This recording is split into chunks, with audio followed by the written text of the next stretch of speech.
জনগণের সাথে যারা ওয়াদাবদ্ধ হয়, এই ওয়াদা যারা রক্ষা করে না, জনগণকে সারা জীবনে শেষ করিয়ার মধ্যে থাকবে। হ্যাঁ, না, জনগণকে ভালো জানেই, তারা কালোকে কালা বলতে জানে, সাদাকে সাদা বলতে জানে।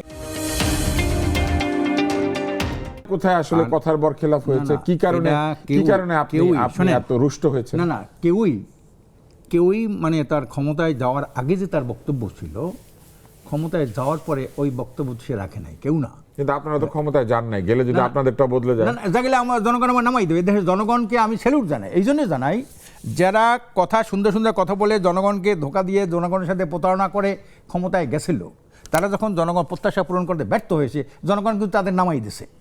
যেমন মুসলিম লীগ হয়েছিল, 98% ভোট পাইছিল মুসলিম লীগ, জানেন তো বোধহয়।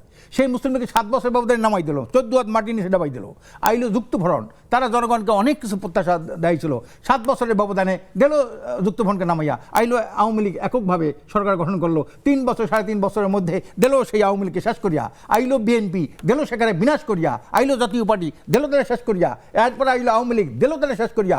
এইভাবে জনগণ, এই জনগণের সাথে যারা ওয়াদাবদ্ধ হয়, এই ওয়াদা যারা রক্ষা করে না, জনগণকে সারা জীবনে শেষ করিয়ার মধ্যে থাকবে। হ্যাঁ, না, জনগণকে ভালো জানেই, তারা কালোকে কালা বলতে জানে, সাদাকে সাদা বলতে জানে, ভালোকে ভালো বলতে জানে, হ্যাঁ, খারাপকে খারাপ বলতে জানে। এটা হলো জনগণের বৈশিষ্ট্য। জনগণ কি এর মধ্যেই থাকবে শুধু? হ্যাঁ, এই এখন তো যতদিন পর্যন্ত একটা আপনার দূষিত, বিষাক্ত, কলুষিত, নোংরা রাজনীতির এই খপ্পর থেকে দেশকে যখন মানে উত্তরণ করা না যায়।